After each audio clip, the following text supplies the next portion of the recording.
Very good evening to one and all present for today's webinar series of the Legal Eagles Elite. On behalf of Legal Eagles Elite, I welcome every one of the participants joining today for a special session. This session is not the usual one we used to have in our webinar series. We are going to speak about law, of course, in a different perspective, and we are going to bring in the stakeholders who are the real persons who are going to be benefited or affected by the legislation. So today is a special session on the life or the social life or the legal position of the transgender persons. And today, along with me, there are three more persons who are going to speak with us. One is my dear friend Ramki, who's the Vice President of Sati. And we have Shankari. Shankari is a trans woman. I know her for a very long time. In fact, myself and Shankari, we had been together in a counseling course. That's how I started to know Shankari. And you will know more about Shankari from her own words. And we have one more person, Selvam. Selvam is my pet. Actually, it's a long time since I spoke with Selvam. He's the first trans men, identified trans men. Today, we will have something more on law and something much more on their life. The story which we want to know or which we have misunderstood or which we would have understood in our own perspective.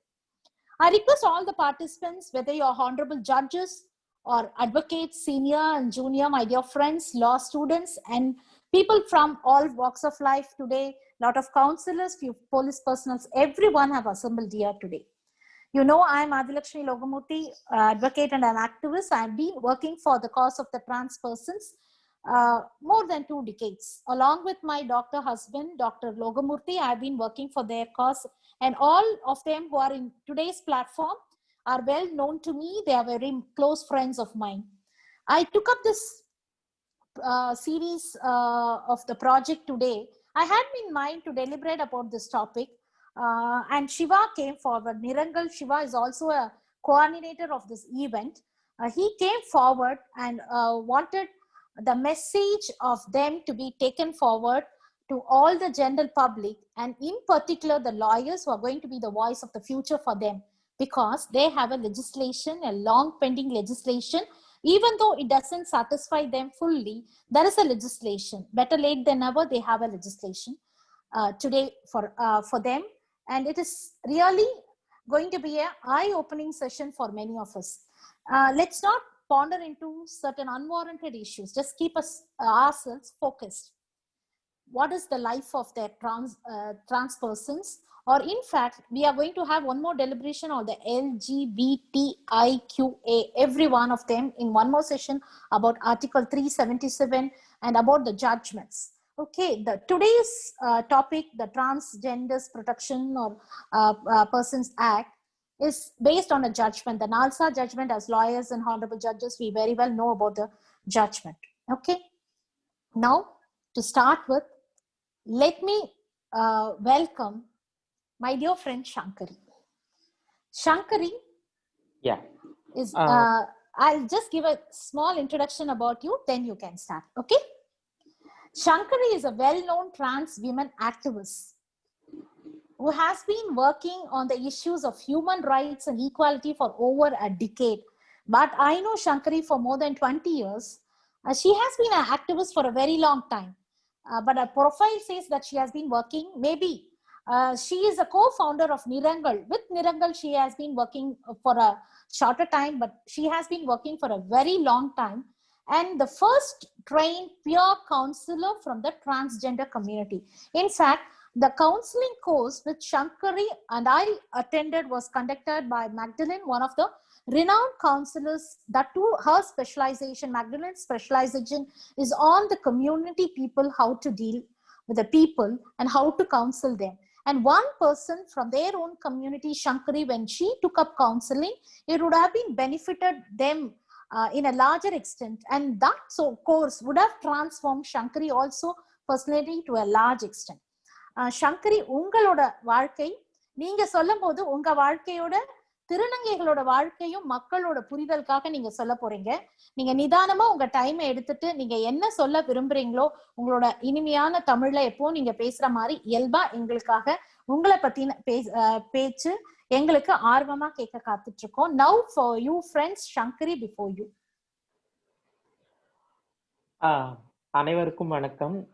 இந்த குரூப்ல மாண்புமிகு நீதி அரசர்கள், அப்புறம் வந்து advocates, வழக்கறிஞர்கள் மற்றும் மாணவர்கள், போலீஸ் அதிகாரிகள் யார் இருந்தாலும் என்னோட முதல்கள் வணக்கத்தை நான் தெரிவிச்சுக்கிறேன்.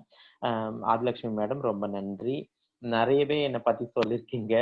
எனிவே நான் நிறங்களோட கோஃபவுண்டர். என்னோட பேர் சங்கரி. நான் கடந்த ஒரு 15 வருஷத்துக்கு மேல இந்த மாதிரி சிறுபான்மையினர்களுக்காக வேலை செஞ்சுட்டு இருக்கேன். அதாவது ஜெண்டர் மைனாரிட்டி, செக்ஷுவல் மைனாரிட்டிக்காக வேலை செஞ்சுட்டு இருக்கோம்.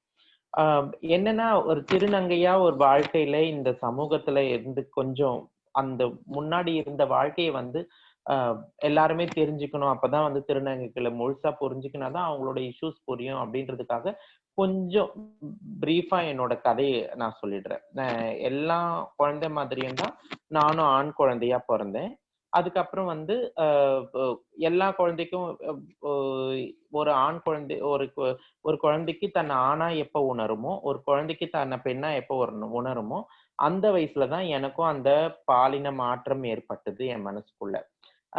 நான் சின்ன வயசுல இருந்தே பொண்ணு மாதிரி நடந்துட்டு இருக்கிறேன், பொண்ணு மாதிரி வேலை செஞ்சுட்டு இருக்கிறேன், பொண்ணு மாதிரி பேசிட்டு இருக்கிறேன் அப்படின்றது என் அறிவுக்கு தெரியாது. நான் இப்படி எல்லாம் ரியாக்ட் பண்றேன்னு எனக்கு தெரியல.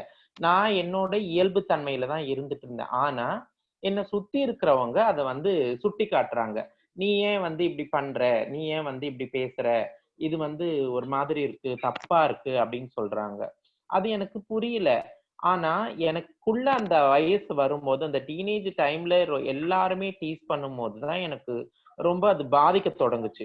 ஓ, நம்ம வந்து பொம்பளை மாதிரி ரியாக்ட் பண்றோமா, நம்ம வந்து ஆம்பளை உடல்ல இருக்கிறோம். ஆனா எனக்கு இயல்பா வர்றது எதுவும் அதுதான் நான் வந்து செஞ்சிட்டு இருக்கிறேன். ஆனா மத்தவங்க ஏன் எல்லாருமே இப்படி தப்பா சொல்றாங்க, என்னை ஏன் தப்புன்னு எல்லாருமே சொல்றாங்க. நான் ஸ்கூல் படிக்கிறச்ச 9th ஸ்டாண்டர்ட் படிக்கும் போது எங்க மாஸ்டர் ஒருத்தர் என்ன பண்ணுவாருன்னா, நீ வந்து ஒழுங்கா நடக்கணும் அப்படின்னு சொல்லி எனக்கு ட்ரைனிங் கொடுப்பாரு. ஏன்னா என்னோட நட கொஞ்சம் ஃபெமினைனா இருந்ததுனால அவருக்கு வந்து ஆம்பளைங்கன்னா இப்படிதான் நடக்கணும் அப்படின்ற ஒரு இது இருக்கிறதுனால அவரு ஆம்பளை மாதிரி நடக்க சொல்வாரு. கண்டிப்பா அது எனக்கு வரவே வராது. என்ன நிறைய தடவை பனிஷ் பண்ணிருக்காரு, அடிச்சிருக்காரு, வயிற்றுல புடிச்சு திருவிருக்காரு. எங்க ஸ்கூல் வந்து ஒரு ஸ்கொயர் டைப்ல இருக்கும். இந்த இந்த புள்ளியில இருந்து ஸ்டார்ட் பண்ணோம்னா மறுபடியும் அதே புள்ளியில வந்து சேர்ந்துடலாம்.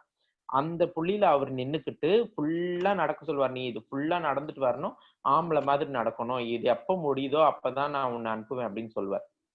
சோ அந்த மாதிரி எல்லாம் தண்டனை அனுபவிச்சா கூட எனக்கு அது வராது. ஏன்னா என்னோட இயல்பு தன்மை வந்து பெண் மாதிரி இருக்கிறது, பெண்ணா நடந்துக்கிறது, பெண்ணா வாழறதுக்கு தான் எனக்கு பிடிச்சிருக்கு. ஆனா அவர் அவ்வளவு கட்டாயப்படுத்தினா கூட வராது. இப்பவும் நான் சொல்றேன், என்ன துப்பாக்கி முனையில நின்னு நீ வந்து ஆம்பளை மாதிரி இருக்கிறியா இல்ல சுற்றுவான்னு கேட்டா நீங்க சுற்றுங்க அப்படின்னு தான் நான் சொல்வேன். பிகாஸ் அது எனக்கு வரவே வராது. நடிக்க முடியும். ஆனா எவ்வளவு நாள் நடிக்க முடியும் என்னால? எவ்வளவு நேரம் நடிக்க முடியும்? ஒரு இடது கை பழக்கம் இருக்கிறவங்க, ஒரு ஒரு இடது கை பழக்கம் இருக்கிறவங்க அவங்கள வந்து நீங்க வந்து இடது கையில எழுதாதீங்க, இடது கையில எந்த வேலையும் செய்யாதீங்க, வலது கையில வேலை செய்யுங்க நம்ம சொல்றோம். ஆனா அவங்களும் நான் அதை கேட்டுக்கிட்டு நம்ம வலது கையிலேயே அவங்க பிராக்டிஸ் பண்றாங்க. திடீர்னு ஒரு கல்லை தூக்கி ஒருத்தன் அடிக்கிறான்னா அவங்க இடது கையால தான் தடுப்பாங்க. ஏன்னா அதுதான் அவங்களோட இயல்பு. வலது கையால எழுதுற மாதிரியோ வேலை செய்யற மாதிரியோ நடிக்கலாம். ஆனா அவங்களோட இயல்பான இது வந்து இடது கை தான். சோ இடது கையை வந்து தடுக்கும். அதே மாதிரிதான் எனக்கும் இந்த மாதிரி எல்லாம் ஏற்பட்டது. அந்த டைம்ல நிறைய கேலி கிண்டல் இந்த மாதிரி எல்லாம் இருந்ததுனால என்னையே எனக்கு வந்து என்னையே நான் கேட்டுக்கிட்டேன். என்ன இது இந்த மாதிரி நம்மளுக்கு வந்து பாடி வந்து மேல் பாடியா இருக்கு, ஆனா உணர்வுகள் இது ஆசையெல்லாம் பொண்ணு மாதிரி நடக்கணும் அப்படின்னு தோணுது அப்படின்னு சொல்லி எனக்கே ஒரு குழப்பம். ஆனா அந்த டைம்ல அந்த வயசுல இத பத்தி யோசிக்கிறதுக்கோ இத பத்தி சொல்றதுக்கோ எந்த இடமும் இல்லை, யாருக்கிட்டையும் சொல்லவும் முடியாது. ஒருவேளை என் பேரண்ட்ஸ் கிட்ட சொல்லியிருந்தா நீ ஏன் பொம்பளை மாதிரி நடக்கிற, அதனாலதான் உன்னை எல்லாருமே கிண்டல் பண்றாங்க அப்படின்னு சொல்லி எனக்கு சப்போர்ட் பண்ணியிருக்க மாட்டாங்க. மாஸ்டரும் இந்த மாதிரி கிளாஸ் டீச்சர்ஸும் இந்த மாதிரி பனிஷ் பண்றாங்க. ஸ்டூடெண்ட்ஸும் இந்த மாதிரி கேலி கிண்டல் பண்றாங்க. எங்கே போறதுக்கும் எனக்கு வந்து இது இல்ல. இத பத்தி வெளிய பேசுறதுக்கும் அவ்வளவு பக்குவமும் இல்ல அந்த வயசுல. அந்த டைம்ல நான் வந்து கோயில்களுக்கெல்லாம் போவேன். திக்கில்லாதவங்களுக்கு தெய்வம் தான் துணைன்னு சொல்லுவாங்க. அப்ப நான் கோயிலுக்கெல்லாம் போயிட்டு சாமி கிட்ட தான் முறையிடுவேன். நீ பாரு எல்லாரையும் ஒழுங்கா படைச்ச. என்ன மட்டும் இப்படி தப்பா படைச்சுட்ட.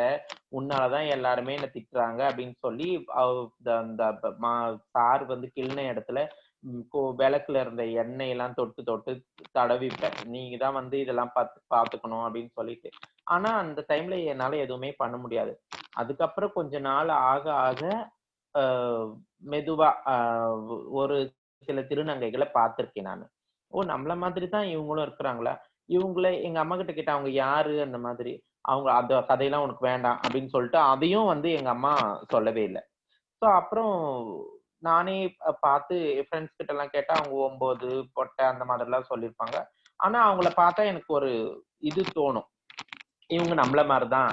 இவங்க வந்து இந்த மாதிரி புடவை கட்டிட்டு வராங்க. நாமளும் புடவை கட்டினா இந்த மாதிரிதான் இருப்போம். அந்த காலத்துலலாம் திருநங்கைகள்லாம் இவ்ளோ அழகாலாம் இருக்கவே மாட்டாங்க. இவ்ளோ வசதியெல்லாம் கிடையாது.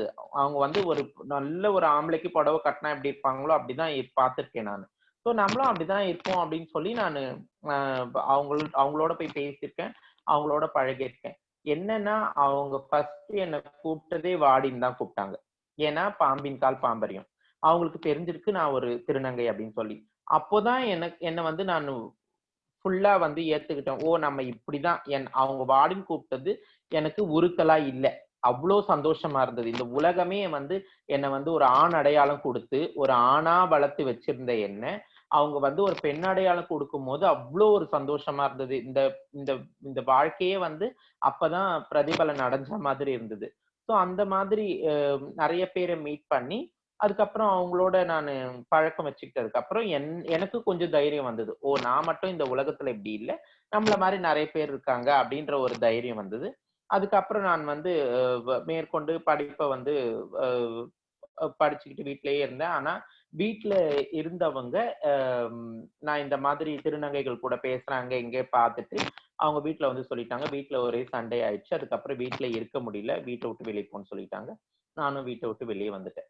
அதுக்கப்புறம் நான் வந்து எல்லா திருநங்கைகளும் செய்யற தொழில் கடை கேட்கறது, இல்ல பாலியல் தொழில் செய்யறது இது 2 தான் செஞ்சேன். அதுக்கப்புறம் நான் அறுவை சிகிச்சை செஞ்சு ஒரு முழு ஆ பெண்ணா வந்து மாத்திக்கிட்டேன். முழு பெண்ணுன்னு சொல்ல முடியாது. நான் அப்பவே மனசால முழு பெண் தான்.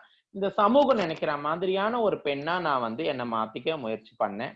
ஆனா இந்த சமூகம் இன்னமும் என்ன முழு பெண்ணா ஏத்துக்காது. ஏன் அப்படின்னு சொன்னாக்கா, அவங்களுக்கு தேவையான அந்த பெண் அந்த அந்த ஜெண்டர் ரோல் வந்து நம்ம கண்டிப்பா எடுக்கவே முடியாது.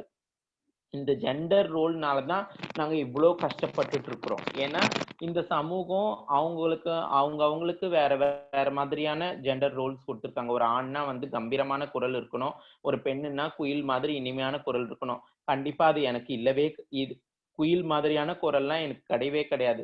சோ அந்த சமூகம் சொல்ற மாதிரியான பெண்ணாவும் எங்களால வாழ முடியாது. அதனால நாங்க என்ன நினைக்கிறோமோ அந்த வாழ்க்கைய நாங்க வாழ்ந்துட்டு இருக்கோம்.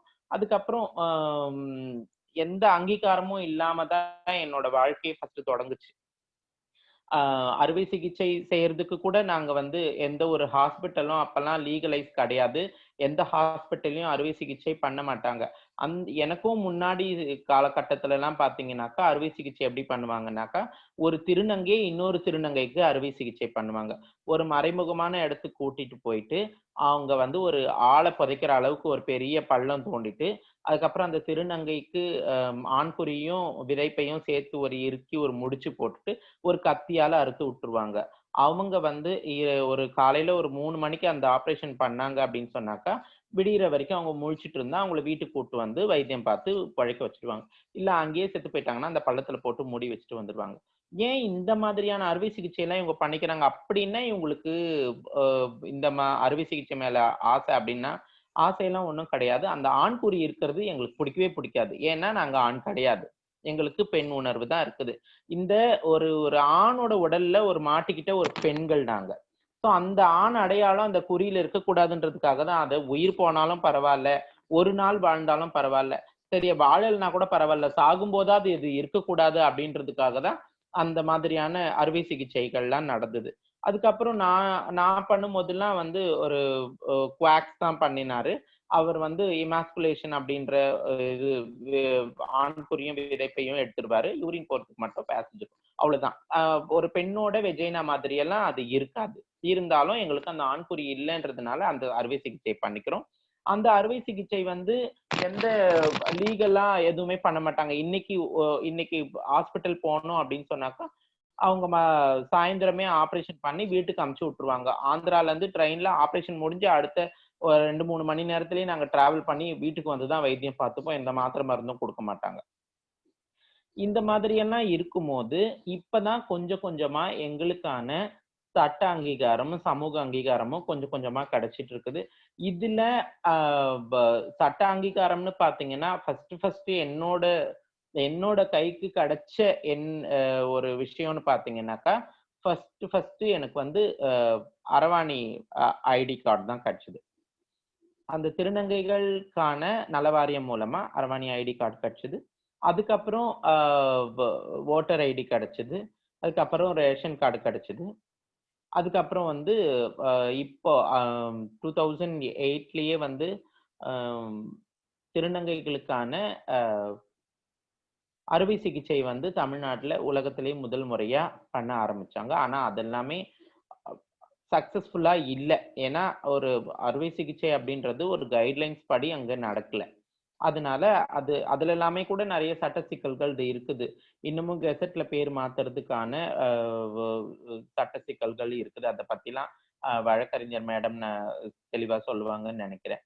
அதுக்கப்புறம் வந்து அந்த காலகட்டத்துல எந்த அங்கீகாரமுமே இல்லாம ஒரு ஒரு ஒரு இந்திய பிரஜையாவே இல்லாம வாழ்ந்துட்டு இருந்த எங்களுக்கு கொஞ்சம் தான் கிடைச்சிருக்கு.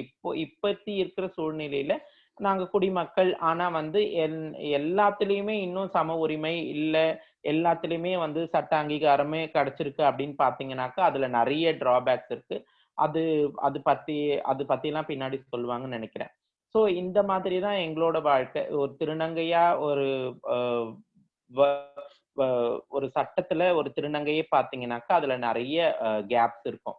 இப்ப எனக்கு பாஸ்போர்ட் கிடைக்கல. என் பாஸ்போர்ட் கிடைக்கல அப்படின்னு சொன்னாக்கா அதுக்கான அறுவை சிகிச்சைக்கான சர்டிபிகேட் கேட்கறாங்க. நான் அறுவை சிகிச்சை பண்ண இடம் வந்து ஆந்திரால கடப்பால பண்ணினேன். ஆந்திரால கடப்பால பண்ணும்போது அது வந்து ஒரு இல்லீகலா பண்ணப்பட்ட அறுவை சிகிச்சை. அங்க எந்த சர்டிபிகேட்டும் கொடுக்க மாட்டாங்க. ஆனா பாஸ்போர்ட் ஆபீஸ்ல நீங்க அறுவை சிகிச்சை பண்ண சர்டிபிகேட் கொண்டு வந்தாதான் பாஸ்போர்ட் கிடைக்கும் அப்படின்னு ஒரு கைட்லைன் இருக்கு. இந்த மாதிரியான சட்ட சிக்கல்கள்லாம் எங்களை வந்து முடக்கி போடுறதுக்கான நிறைய வாய்ப்புகள் நான் இது ஒரு எக்ஸாம்பிள் தான் சொல்றேன். இந்த மாதிரி நிறைய இடங்கள்ல திருநங்கைகளுக்கோ திருநம்பிகளுக்கோ நிறைய விஷயங்கள் கிடைக்காம போறதுக்கான வாய்ப்புகள் நிறைய இருக்கு. மேடம்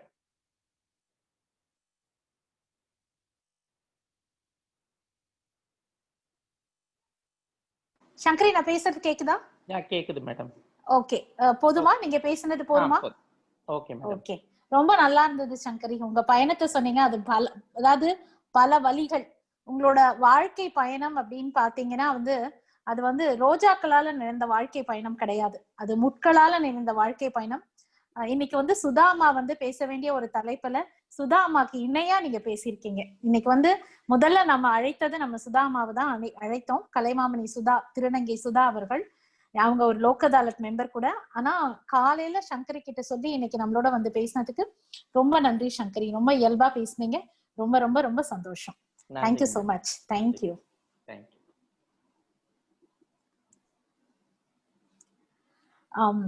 ஃப்ரெண்ட்ஸ், நீங்க எல்லாருமே இப்ப சங்கரி பேசினதை கேட்டிருக்கீங்க. இந்த கேட்ட நிமிஷத்துல சங்கரி வந்து அவங்களோட வாழ்க்கை பயணத்தை வந்து ஒரு சில மணி துளிகள்ல சொல்லிட்டாங்க. ஒரு 20 ஆண்டு காலமாக இந்த மாதிரி டிரான்ஸ்ஜெண்டர் பர்சன்ஸோட பயணிக்கிற ஒரு ஆக்டிவிஸ்டா நிறைய வழிகள் அவங்க வாழ்க்கையில வந்து really the pain they undertake. ஏன்னா நிறைய பேர் வந்து ஆங்கிலத்துல வேணும்னு கேட்கறாங்க. Some people have connected from north India. The life of the transgender is never going to be bed of roses. It is always full of thorns. It has never been as smooth as we think, or as we think they are not the untouchables. A person who have been working for the cause of the transgender along with my husband for more than a couple of decades, it's 20 ஆண்டு காலமாக அவங்களோட பயணிக்கிறதுனால என்னோட உணர்வுகள் ஒரு trans women கிட்ட நான் பார்க்கும்பொழுது, ஜெயாவோ சுதாவோ சங்கரியோ யாரா இருந்தாலும் அவங்க கிட்ட ஒரு 2 குவாலிட்டி இருக்கும். அவங்க ஆணா இருந்து பெண்ணா மாறினதுனால அவங்களோட பிரதான உணர்வான பெண்மை, தாய்மை உணர்வு வந்து அதிகப்படியா இருக்கும். ஒரு பெண்ணுக்கு எந்த அளவுக்கு ஒரு தாய்மை உணர்வு இருக்கோ அந்த அளவுக்கு வந்து சங்கரி கிட்டயோ சுதா கிட்டயோ எந்த ஒரு திருநங்கை கிட்டயோ இருக்கும். பெண்களுக்கு இயல்பா பிடிக்கக்கூடிய சமையல், உடல் அலங்காரம், இந்த மாதிரி நிறைய விஷயங்கள் வந்து அவங்க இயல்பா ஃபிஷ் டு வாட்டர்ங்கிற மாதிரி ரொம்ப இயல்பா அதை ஏற்றுக்கொள்ளக்கூடிய ஒரு நிலை வந்து திருநங்கை பெண்கள் கிட்ட அதிக அளவில் இருக்கும். சங்கரி சொன்ன போது நான் ஒரு முழுமையாக நீங்கள் ஏற்றுக்கொண்ட பெண்ணாக நான் இருக்கிறேனா அப்படிங்கிற ஒரு கேள்வியை முன் வச்சாங்க. ஆதிலட்சுமியை பொறுத்த வரைக்கும் திருநங்கை பெண்கள் தான். திருநங்கை பெண்களை வந்து பெண்களுக்கு இணையாக நம் மனசு பார்க்க நம்ம பழக்கி கொள்ள வேண்டும். அதே மாதிரி திருநம்பியாக இருக்கக்கூடியவர்கள் ஆண்கள். இந்த பார்வை வந்து நம்மளோட மனசுல இருக்க புரிதல். நிறைய பேர் வந்து உங்க கேள்வி, இவங்க எப்படி இருப்பாங்க, எப்படி வாழ்வாங்க, எப்படி சர்ஜரி பண்ணிப்பாங்க, இவங்களோட வாழ்க்கை முறை எப்படி இருக்கு, எப்படி இவங்க வாழ்க்கையில சில காரியங்களை சாதிப்பாங்க, எப்படி பயணிப்பாங்க, அவங்க அன்றாட வாழ்க்கை முறை எப்படி இருக்கு, இந்த மாதிரி கேள்விகளை முன்னெடுத்து வைக்காதீர்கள். அந்த கேள்விக்குள்ள நீங்க போனீங்கன்னா அது நம்மளுக்கு இப்போ ஒருத்தரோட தனிப்பட்ட ஒரு தனிமையான அறையை வந்து எட்டி பார்ப்பது எவ்வளவு அநாகரிகமோ அந்த மாதிரிதான் ஒரு சில நிலைகள்ல வந்து நம்ம போய் ஆராயக்கூடிய விஷயங்களாக இருக்கும்.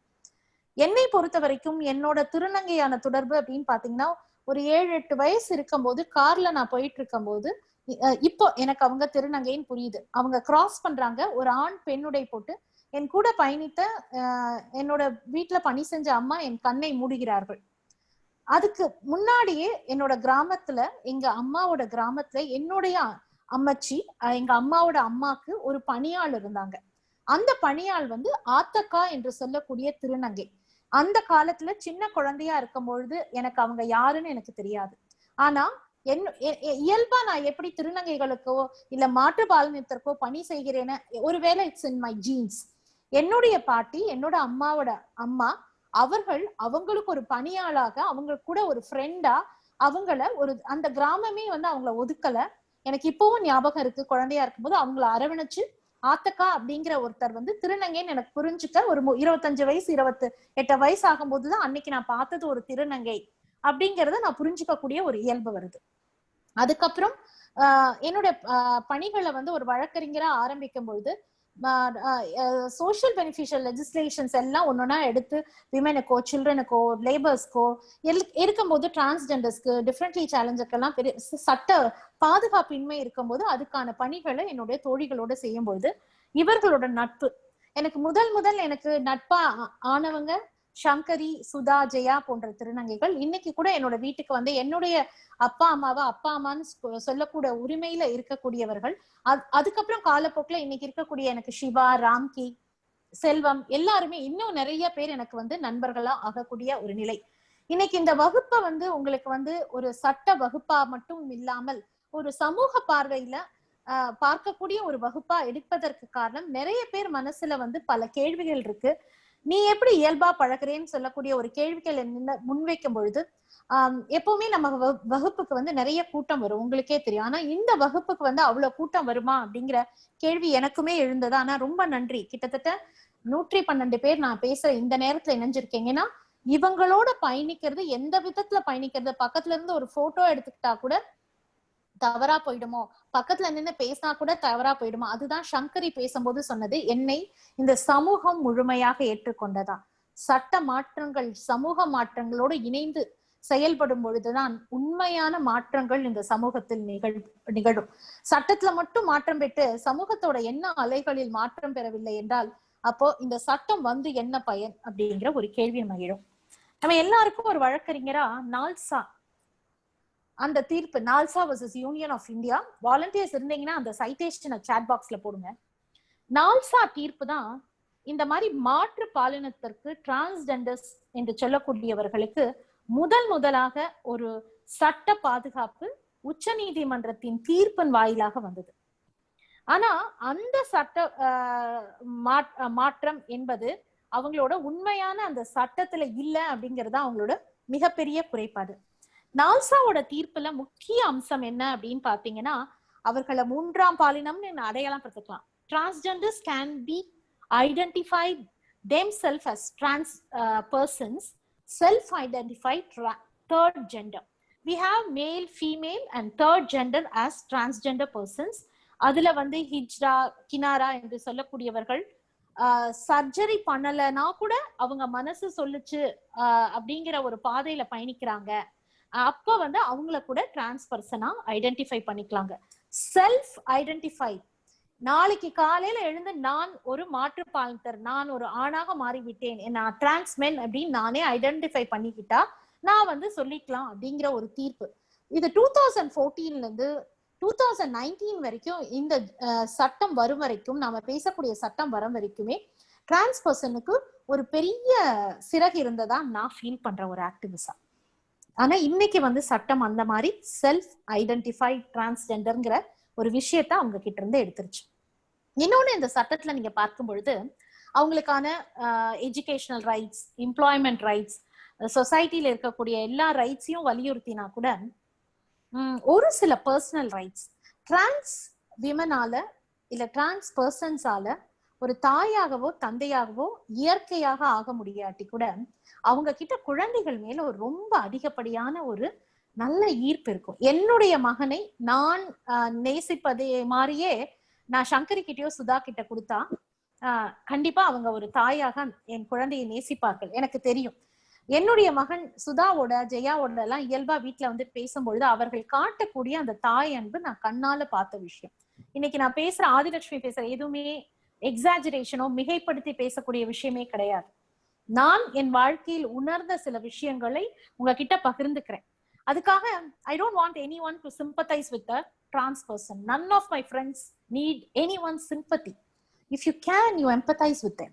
எம்பத்திக்கும் சிம்பத்திக்கும் 1000 மடங்கு வேறுபாடு இருக்கு. We do not seek the sympathy. We seek the empathy. Empathize with the position as a human being. A transgender's right is equal to human rights.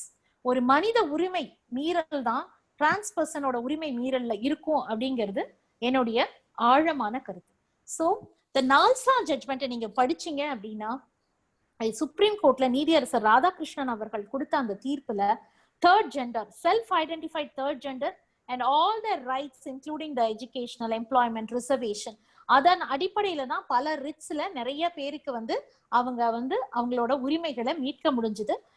Yashini அப்படிங்கிறவங்க she became a sub inspector of police, transgender women. இன்னைக்கு நம்மளோட உயர்நீதிமன்றத்துல நீதியரசரா இருக்கக்கூடிய Bhavani Subbarayan madam வந்து அட்வொகேட்டா இருந்த போது வழக்காடி வென்று கொடுத்த ஒரு உரிமை, ரொம்ப ஒரு நல்ல ஒரு சிறப்பான ஒரு தீர்ப்பை வாங்கி கொடுத்த ஒரு நிலை. அப்போ ஒவ்வொரு உரிமையும் அவங்களுக்கு அதன் மூலம் கிடைத்தது. What is the major drawback in this அப்படின்னா, அந்த செல்ஃப் ஐடென்டிஃபைட் அப்படிங்கிற விஷயம் இல்லை. இப்ப டிரான்ஸ்ஜெண்டர் பர்சன்ஸ் ப்ரொடெக்ஷன் ஆக்ட் 2019 இந்த ஜனவரி 2020ல ஜனவரி 10th வந்து உங்களுக்கு இது வந்து அமலுக்கு வருது. It comments the transgender persons protection of right Act 2019. It came into force January 10, 2020. Because of the COVID situation, this act didn't take the wings as such. நிறைய பேருக்கு இந்த சட்டங்களை பத்தி புதுசா வந்த நிலைகளை பத்தி தெரியல. வழக்கறிஞர்களுக்கும் சரி, சட்ட மாணவர்களுக்கும் சரி, இப்படி ஒரு சட்டம் இருக்கா? நான் ஆக்சுவலா இந்த சட்டத்தை வந்து போஸ்டர்ல போடும்போது do we have a law? We have only a judgment இல்லையாப்பா அப்படின்னு கேட்கக்கூடிய ஒரு நிலை. So we lose sight of some things. So இந்த சட்டம் எல்லா சட்டத்தையும் போல it applies to all of India.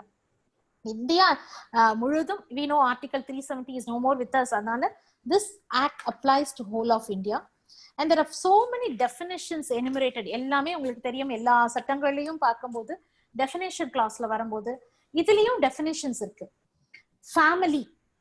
ஃபேமிலிக்கு ஒரு definition கொடுக்குறாங்க. It's a group of people related by blood or marriage or by adoption made in accordance with law. ஏன்னா இந்த டெஃபினிஷனே கொடுக்குறீங்கன்னா, முதல்ல ஒரு 14-15 வயசுல குடும்பத்தை விட்டு வெளியே வரக்கூடிய ஒரு சூழ்நிலை ஏற்படுது. ஒரு அடாப்ஷன் மூலமாகவோ இல்ல ஒரு பிளட் ரிலேஷன் மூலமாகவோ ஒரு குடும்ப அமைப்புல வாழக்கூடிய ஒரு மாற்று பாலினத்தை நோக்கி மனம் செல்லக்கூடிய நிலையில இருக்கக்கூடிய ஒரு குழந்தை, அது ஆண் குழந்தையாகவும் இருக்கலாம், பெண் குழந்தையாகவும் இருக்கலாம். அவங்க தன்னோட செக்ஸை தாண்டி, தன்னோட பயாலாஜிக்கல் செக்ஸை தாண்டி வேற ஒரு உணர்வு, தான் வேற ஒரு ஜெண்டரை நோக்கி போகக்கூடிய ஒரு உணர்வு ஏற்படுது. அந்த நிலையில தான் இப்போ சங்கரி சொல்லும் போது சொன்னாங்க, அவங்களோட டீச்சர் எப்படி, மாஸ்டர் எப்படி தன்னை வந்து இப்படி ஆணாக இருக்கணும் அப்படின்னு நிலைப்படுத்தக்கூடிய ஒரு நிலை இருக்கு. அதுக்கு அவங்க சொன்ன எக்ஸாம்பிள் சாட் பாக்ஸ்ல கூட ஒருத்தர் அப்ரிஷியேட் பண்ணி போட்டிருக்காங்க. ஒரு லெஃப்ட் ஹேண்டர், இப்ப நமக்கு இயல்பாகவே சில குணங்கள் இருக்கும். ஒரு லெஃப்டி கிட்ட போய் சில மூவி ஸ்டார்ஸ் எல்லாம் வந்து லெஃப்ட் ஹேண்டர், அவங்க மூவில ஆக்ட் பண்ணும்போது கூட அந்த லெஃப்ட் ஹேண்ட் அதிக அளவுல பயன்படுத்துவாங்க. அதுக்கு நம்ம கரகோஷம் எல்லாம் எழுப்புவோம். ஆனா ஒருத்தர் தன்னோட இயல்பை வந்து மக்களுக்கு வந்து வெளிக்காட்டும் பொழுது அதை நாம ஏன் ஏற்றுக்கொள்வதில்லை? அவர்களோட இயல்பு, இட்ஸ் நாட் தேர் சாய்ஸ். டிரான்ஸ்ஜெண்டரா ஆகணும் அப்படின்னு சொல்லி யார் வேணா அந்த நிலையில இருக்கலாம். நீங்களும் நாங்க கூட அந்த நிலையில இருந்திருக்கலாம். பட் இல்ல, நம்ம வேற ஒரு நிலையில இருக்கோம். அதனாலதான் எம்பத்தியை மட்டும் பண்ணுங்க, சிம்பத்தி பண்ணாதீங்கன்னு சொல்ற விஷயம். சோ அந்த ஃபேமிலிங்கிற ஒரு விஷயம் வந்து ரொம்ப தேவையான விஷயம். அது இந்த அதே மாதிரி இன்க்ளூசிவ் எஜுகேஷன்ங்கிற ஒரு விஷயம். ஒரு நீதியரசர், உச்ச நீதிமன்றத்தின் முன்னாள் நீதியரசர் ஒரு மீட்டிங்ல பேசும்பொழுது டிரான்ஸ்ஜெண்டருக்கு தனியா கல்வி நிலையங்கள் வரணும் அப்படின்னு பேசினாங்க. அப்ப எனக்கு அவர் மீட்டிங் முடிச்சுட்டு வரும்போது ஒரு டிரான்ஸ் பர்சன் வந்து, நீங்க எங்களை வந்து அப்படி தனிமைப்படுத்தி பார்த்தீங்க அப்படின்னா எங்க வாழ்க்கையில வந்து மாற்றங்கள் ஏற்படாது. Just try to include our self into the stream, main stream. So inclusive education, ஒரு ஆண் குழந்தையும் ஒரு பெண் குழந்தையும் படிக்கக்கூடிய கல்வி நிலையத்துல எல்லா நிலைகளும், நீங்க வந்து படிப்பு மட்டும் சொல்லி கொடுக்கறது இல்ல, all extra curricular activity, inclusive education. இந்த இடத்துல நான் சொல்ல விரும்புறேன், நான் சென்னையில சில்ட்ரன்ஸ் கார்டன் ஸ்கூல்ங்கிற ஒரு பள்ளியில படித்தேன். எங்க பள்ளி கொஞ்சம் சிறப்பான பள்ளி. Started by a German lady, Ellen Sharma and Dr. Sharma. They were the man and the woman who started the school, and here we had inclusive education for so many people. We had differently challenged children studying along with us. நீங்க கொஞ்சம் மனநிலை பாதிக்கப்பட்ட குழந்தைகள், கொஞ்சம் autism இருக்க குழந்தைங்க, spastic இருக்க குழந்தைங்க, கிட்டத்தட்ட 8th ஸ்டாண்டர்ட் வரைக்கும் ஒரு இன்க்ளூசிவ் எஜுகேஷன் கொடுக்கப்பட்ட குழந்தைகளோட நாங்க வளருவோம். அதே மாதிரி பால மந்திர்னு ஒரு ஆதரவற்ற இல்லத்துல இருக்க குழந்தைகள் எங்களோட படிச்சிருக்காங்க. நேபாள்ல இருந்து ஆதரவு இல்லாமல் அகதிகளாக வந்த குழந்தைகள், ஸ்ரீலங்கால இருந்து ஆதரவு இல்லாமல் அகதிகளாக வந்த குழந்தைகள். So where I got my education, we had this inclusive education given to a different kind of children also along with us. அதோட இம்பாக்ட் எப்படி பாத்தீங்கன்னா, we ourselves grew in a different atmosphere, and அந்த குழந்தைகளுக்கான அந்த inclusive education இதை வந்து நேரடியா நான் பார்த்ததுனால இந்த சட்டத்துல இதை கொண்டு வந்திருக்கான அந்த விஷயத்த, முக்கியமான விஷயங்களை மட்டும்தான் உங்களுக்கு சொல்றேன். எல்லாத்தையும் இன்னொரு நாள் ஒரு தனி வகுப்புல வந்து உங்களுக்கு நான் சொல்றேன், ஏன்னா இன்னைக்கு அவங்க பேசுறதுக்கான நேரம். அதே மாதிரி டிரான்ஸ்ஜெண்டர் பர்சன் அப்படிங்கிற ஒருத்துக்கும் அடையாளம் கொடுத்திருக்காங்க. நான் இதை படிக்கிறேன், ஏன்னா இதுல ஒரு வார்த்தைகள் மாறிடக்கூடாது, நால்சா தீர்ப்புல கொடுத்த மாதிரியே இருக்கானோ ஒரு சந்தேகம் வரும். Transgender person means a person whose gender does not match with the gender assigned to the person at birth. இதுதான் சங்கரி சொன்ன விஷயம். நான் ஆணாக பிறந்தேன், ஆனா நான் பெண்ணாக என் மனசு போகிற திசையில நான் போறேன். And includes trans men and trans women. Sankari ஒரு trans women பார்த்தோம், செல்வம் வந்து trans men பார்ப்போம். Whether or not that such person has undergone sex surgery, நீங்க வந்து செக்ஸ் டிரான்ஸ்மிஷன் சர்ஜரி பண்ணிருக்காங்களா, இல்ல ஹார்மோன் தெரப்பி பண்ணிருக்காங்களா, இல்ல லேசர் தெரப்பி பண்ணிருக்காங்களா, இதெல்லாம் வேண்டாம். தெரப்பி பண்ணலைன்னா கூட we have to with intersex variations இதெல்லாம் இருக்கக்கூடியவங்க டிரான்ஸ்ஜெண்டர்னு இந்த சட்டம் சொல்லக்கூடிய ஒரு விஷயம் இருக்கு. ஆனா இது என்னன்னா, யாரும் நம்மள இவங்களை டிஸ்கிரிமினேட் பண்ணக்கூடாதுன்னு சொல்றாங்க. இங்க எங்க இவங்களுக்கு வந்து இந்த சட்டம் வந்து அவங்க மனசுல வந்து கொஞ்சம் சந்தோஷ இன்மையை கொடுக்குது, அதையும் தாண்டி தான் நம்ம சொல்லணும். நான் பாலிஷ்டா சொல்றேன். எங்கன்னா இந்த டிரான்ஸ்ஜெண்டர் பர்சன்ஸ்க்கு வந்து ஒரு இது நாள் வரைக்கும், அந்த சட்டம் வராம இருக்கிற வரைக்கும், நால்சாவோட தீர்ப்பு வந்த பிறகும், நால்சா தீர்ப்புக்கு முன்னாடி அவங்க வாழ்க்கை எப்படி இருந்ததுன்னா, நான் டிரான்ஸ்ஜெண்டர் அப்படின்னு அவங்க சமூகத்துல சொல்லிப்பாங்க. பெரிய சமூக அங்கீகாரம் இல்லைனாலும் டிரான்ஸ்ஜெண்டர்னா இந்த மக்கள் ஏத்துக்கிறாங்களோ இல்லையோ அவங்க டிரான்ஸ்ஜெண்டர். நால்சா தீர்ப்பு வந்த அப்புறம் எப்படின்னா, செல்ஃப் ஐடென்டிஃபை டிரான்ஸ்ஜெண்டர். நான் சர்ஜரி பண்ணிக்கல, நான் வந்து ஆண் போல உடை விடுத்தினாலும் என் மனம் பெண்ணாக இருக்கிறது, நான் வந்து டிரான்ஸ் பர்சன் நான் சொல்லிட்டேன் அப்படின்னா அவங்க செல்ஃப் ஐடென்டிஃபை பண்ணிக்கலாம். அவங்க சர்ஜரி பண்ணணுங்கிற கட்டாயம் இல்லை, யாரும் அவங்கள அடையாளப்படுத்தணுங்கிற கட்டாயம் இல்லை. இன்னைக்கு சட்டம் வந்து என்ன சொல்லுதுன்னா they have to get a ID card. அவங்களுக்கு ஏற்கனவே டிரான்ஸ்ஜெண்டர்னு சொன்னா தமிழக அரசு 2009 வாக்குலயே அவங்களுக்கான வாரியம், அவங்களுக்கான ஐடி, அவங்களுக்கான ரேஷன் கார்டு, அவங்க தங்கம் வசதி, இன்னைக்கு வரைக்கும் டிரான்ஸ் பர்சன் ஒரு முன்னோடியான ஒரு ஸ்டேட்டா தமிழ்நாடு இருக்கக்கூடிய ஒரு. So we have to look into the position today. The law is very specific. They have to get a certificate from the district magistrate, from the district collector. இதுக்கான ரூல்ஸும் frame பண்ணியாச்சு. 2020ல 2019ல act வருது, 2020ல வந்து Tamil Nadu government rules frame பண்ணியாச்சு. அதுக்குள்ள ஃபார்ம்ஸும் இருக்கு. அந்த ஃபார்ம்ஸை fill பண்ணி நீங்க இதெல்லாம் கொடுத்தீங்கன்னா உங்களுக்கான சர்டிபிகேஷன், உங்களுக்கான ஐடி கார்டு. இந்த உலகத்துல நான் ஆண்னு பிறக்கிறேன், நான் பெண்ணுன்னு பிறக்கிறேன், ஆணுன்னு பெண்ணுன்னு எனக்கு வந்து என் பர்த் சர்டிபிகேட்ல என்னோட ஹாஸ்பிட்டல்ல என்னைய பார்த்தோன்னா முடிவு பண்ணி எனக்கு கொடுத்துடுறாங்க. அப்ப ஏதோ ஒரு காரணத்தால என் மனசு வேற மாதிரி இருக்குன்னு நான் மாத்துறேன். அப்போ இது நாள் வரைக்கும் நான் என்னை மாற்றிக்கொண்டேன் என்று சொன்னால் இந்த சமூகமும் சட்ட அமைப்பு இல்லாத ஒரு அங்கமும் என்னை ஏற்றுக்கொண்டால் எனக்கு பாதுகாக்க வந்த சட்டம் என்னை பாதுகாக்கிறதா? ஆதிலட்சுமியின் குரல் அவர்களின் குரல், அவர்களுக்காக என்னுடைய குரல். நீங்க எப்படி வேணாலும் இதை எடுத்துக்கலாம். அப்போ இந்த பாதுகாப்பு இன்மையா உணரக்கூடிய விஷயம் என்னன்னா they have to get a license. இப்ப என்னன்னா அவங்க சர்ஜரி பண்ணலைன்னா கூட லைசன்ஸ் கொடுத்துடுறாங்க, ஐடென்டி கார்டு கொடுத்துடுறாங்க. they have to get themselves certified. They have to give a affidavit and they have to fill a format given according to the rules which has a criteria they have to fill in. அல்ல அவங்க எந்த salary சம்பாதிக்கிறாங்க, எல்லாமே நிறைய criterias நீங்க forms பார்ப்போம் நம்ம ரூல்ஸ்ல படிக்கும் பொழுது. எல்லாரும் இன்னைக்கு போய் 1919 டிரான்ஸ்ஜெண்டர் பர்சன்ஸ் ப்ரொடெக்ஷன் ஆக்டையும் அவங்களுக்கான ரூல்ஸையும் ஒரு வாட்டி முடிஞ்சா பாருங்க, இல்ல இந்த வாரத்துல பாருங்க, உங்களுக்கு புரியும் நிறைய விஷயம். So they have to get a certificate. இன்னொரு விஷயம் recertification.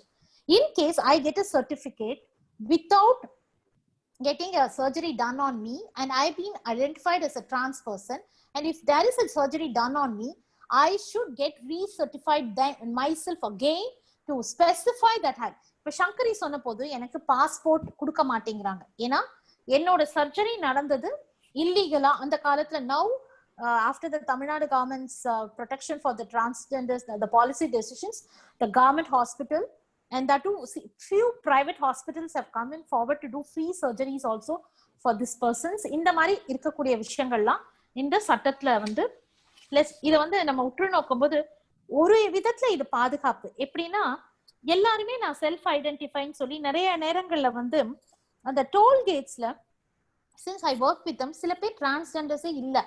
அங்க வந்து டிரான்ஸ்ஜெண்டர்ஸை பொறுத்த வரைக்கும் இந்த சமூகம் வந்து எந்த பணிகளும் அவங்கள பயன்படுத்தாதனால அவங்க வாழ்வாதாரத்திற்காக பிறர்கிட்ட கையேந்துவதும் பாலியல் தொழிலில் ஈடுபடுவது அவங்களோட வாழ்க்கையை அவங்க வாழ்வதற்காக, அவங்களோட அன்றாட வாழ்க்கையை வாழ்வதற்காக அவங்க பண்ண விஷயம்.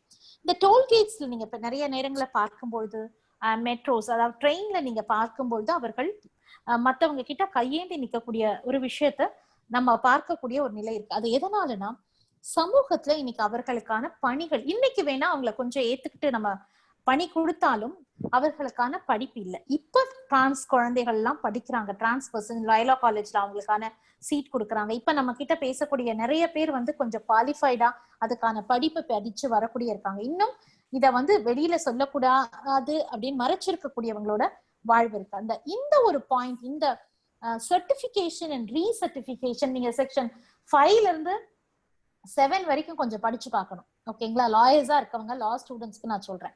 ஏன்னா நான் வந்து ஒரு கதை மாதிரி உங்களுக்கு நான் சொல்றேன். ஏன்னா there are more non-lawyers also inside. அதனாலதான் நான் டெக்னிக்கலா உள்ள போகல. அதுக்கப்புறம் டிரான்ஸ்ஜெண்டரோட வெல்ஃபேர் ஸ்கீம்ஸ், கவர்மெண்டோட பாலிசி டெசிஷன்ஸ் எப்படி இருக்கணும் அப்படிங்கிற விஷயத்த பத்தி கூட அதுக்கப்புறம் வர செக்ஷன்ஸ் எல்லாம் பேசுது. Welfare measures of the government வந்து டிரான்ஸ் பர்சன். இப்போ வந்து 2 விஷயத்த நீங்க வந்து டிரான்ஸ் பர்சனை நான் குறிப்பிடணும். சென்னையில வந்த ஃபிளட்ஸ், ஐ திங்க் 2015-16 அந்த சென்னையில வந்த ஃபிளட்ஸ்ல நம்ம ரொம்ப தவிச்ச போது டிரான்ஸ்ஜெண்டர்ஸ் அவங்களையும் காப்பாற்றி கொண்டு பொதுமக்களுக்கு பணி செஞ்சது. அதை விட சிறப்பான பணி இன்னொன்னு பாத்தீங்கன்னா இந்த COVID-19. I know very well. My husband is a doctor. He's a pulmonologist who heading the hospital where the COVID patients, it's a COVID hospital, literally it's a COVID and pulmonary medicine இருக்கவங்க எப்படி இருப்பாங்கன்னா, the trans persons are helping the government. அவங்கள வீடு வீடா போய் அவங்கள பத்தின விசாரணைகள் நடத்துவதாகட்டும், இந்த விழிப்புணர்வுகளை வந்து மக்கள் கிட்ட கொண்டு போய் சேர்ப்பதாகட்டும், இறந்து போன யாரும் ஆதரவில்லாமல் ஆதரவில்லாமல் இருக்கக்கூடிய கோவிட் பேஷண்ட்ஸ இறுதி அஞ்சலி செலுத்தக்கூடிய நிலையில இருக்கவங்களாகட்டும், நாம் வேண்டாம் என்று வெறுத்து ஒதுக்கக்கூடிய, கிட்ட போய் நின்னாலே ஏதாவது தப்பாயிருமோ அப்படின்னு நினைக்கக்கூடியது, எப்படி நீ தைரியமா வந்து அவங்களோட சேர்ந்து போட்டோ எல்லாம் போட்டிருக்க போஸ்டர்ல, பயமா இல்லையா அப்படிங்கிற கேள்வி கூட என்னோட அக்வெண்டன்ஸ் ஒருத்தர் கிட்ட இருந்து வந்தது.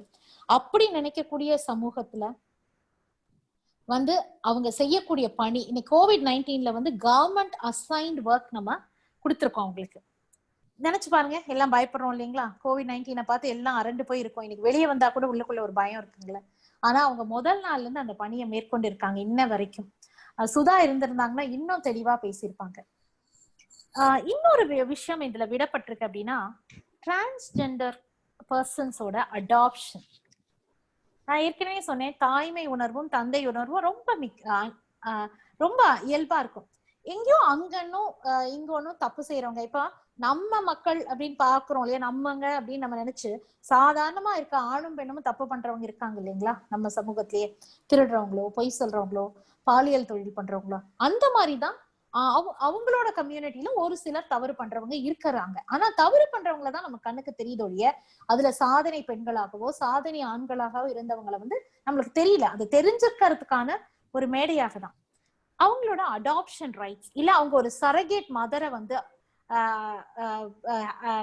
ரிக்வெஸ்ட் பண்ணி ஒரு சரகேட் சைல்ட ஈன்றெடுக்கக்கூடிய ஒரு நிலையோ அவர்களுக்கு பேசப்படலை. இந்த சட்டத்துல அவங்களோட பர்சனல் ரைட்ஸ், அவர்களோட திருமணம் அப்படிங்கிற விஷயம் வந்து மதுரையில வந்து ஒரு டிரான்ஸ் பர்சனோட திருமணத்தை ஹிந்து மேரேஜ் ஆக்ட்ல நீங்க ரெஜிஸ்டர் பண்றதுக்கான ஒரு தீர்ப்பை கொடுத்து, bro active judgements, bro active judicial activism. இன்னைக்கு டிரான்ஸ்ஜெண்டர் பர்சனாலிட்டிஸ் இந்த அளவுக்கு பேசுறதுக்கான வாய்ப்புகள் கொடுக்கப்படுகிறதுனா, it's predominantly the judicial activism of this great country of ours. I should salute the judges, honorable judges, who understood their position, who understood Article 14, 19 and 21 should not be just lying there without giving them the rights, equal rights for the trans person. Why do you see them as a third gender? Maybe for identification you can see them as third gender, but they have the same body, same feelings that we all have. They are like us. I don't see any difference. I've been with them for 20 odd years. I can move with them. As a woman, I have been voicing out, not only me. There are so many advocate friends of mine who have been working for them. Sudha Ramlingam, Madam Ajita, and so many of us have worked together, and they have a pride event. That's one of the best events they have. அதுல நீங்க ஒன்னும் இல்ல, நீங்க ஒரு 5-6 transgenders உட்காந்து பேசிட்டு இருக்கும் போது, நான் நிறைய நேரங்கள்ல இந்த டிவி ஷோஸ்ல இந்த பிரேக் டைம்ஸ்ல எல்லாம் how happy they'll be. நம்ம பார்த்தா கஷ்டப்பட்டுக்கிட்டே இருப்போம், அவங்க அவ்வளவு சிரமங்களுக்கு நடுவுல they'll be so very happy. ரொம்ப இயல்பா பேசிட்டு இருப்பாங்க, நமக்கே ஆசையா இருக்கும். அவங்களோட அத்தனை கஷ்டம், சின்ன குழந்தையில இருந்து அவங்களோட வாழ்க்கை பயணத்தை நீங்க கேட்கும் போது பாத்தீங்கன்னா, இன்னும் கொஞ்ச நேரம் சங்கரியோட கதை வந்து அவ வந்து நம்ம அழக்கூடாதுங்கிறதுக்காக அப்படி இயல்பா சொல்லிட்டு விட்டுட்டா Sankari. If she has open up her mind totally and told as, எல்லாரும் இங்க வந்து கண்ணீரோட நீங்க போயிருப்பீங்க. ஒரு நிமிஷமும் நரக வேதனையா இருக்கும். ஒரு நிமிஷம் பேசப்படக்கூடிய வார்த்தைகள் அப்படியே ஏவுக்கண மாதிரி, ஒரு பேட்ரியாட்ஸ் கட்டு வந்து விழற மாதிரி, அந்த ஈராக் வார்ல விழற மாதிரி தான் நமக்கு வந்து வார்த்தைகள் வந்து விழக்கூடிய விஷயம். ஏன் சொல்றேன்னா, நான் இன்னைக்கு 50 வயசுக்கு மேல ஆயிடுச்சு.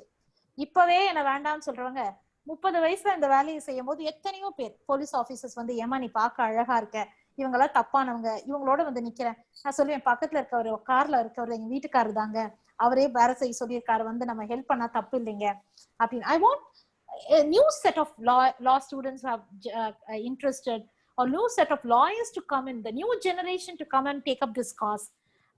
That doesn't mean we are going to go away or fade away. We are going to be there, but I want people to come and voice out when the cases are coming up forward. So they have a national council for transgenders, and there are so many people. நீங்க பாத்தீங்கன்னா ஒரு 10-15 போஸ்டிங்ஸ்ல இருக்கவங்க, right from the ministry, from secretariats, they have them inbuilt in that. In the marriage rights, or adoption rights கண்டிப்பா பேசப்படணும். அதே மாதிரி அவங்களுக்கு வந்து இந்த சர்டிபிகேஷனை வந்து கொஞ்சம் எளிமைப்படுத்தணும். கண்டிப்பா this law needs a change in that. Certification வந்து கொஞ்சம் எளிமைப்படுத்த வேண்டிய ஒரு கட்டாயம் இருக்கு. ரூல்ஸ் போடணும்னு சொல்லியாச்சு. Already you have got a rules. This act is very simple. You have got only 23 provision. Who's a transgender? How the government help the transgender? How will the NGOs working for the transgender will be helping them? How will be their educational and rights with the employment related issues? How can percentage pati pesla, reservation pati pesla nalo, how should they be protected in all aspects, whether they enter into the profession or their promotion, everything taken care of, and how they have to get a certification or okay, right now we have that in the inbuilt provision. And how will the family treat them? And again, there is one more thing. If any one of us treat a trans person without giving them the due respect, without giving them the proper dignified life, we will be imprisoned. It's now minimum 6 months உங்களுக்கு punishment கொடுக்கிற அளவுக்கு இதுல வந்து இந்த சட்டத்துல உங்களுக்கு section 18 offenses and penalties நீங்க பார்க்கும் பொழுது டிரான்ஸ்ஜெண்டரோட வாழ்வாதாரம், we should not deny them the normal lifestyle we are living.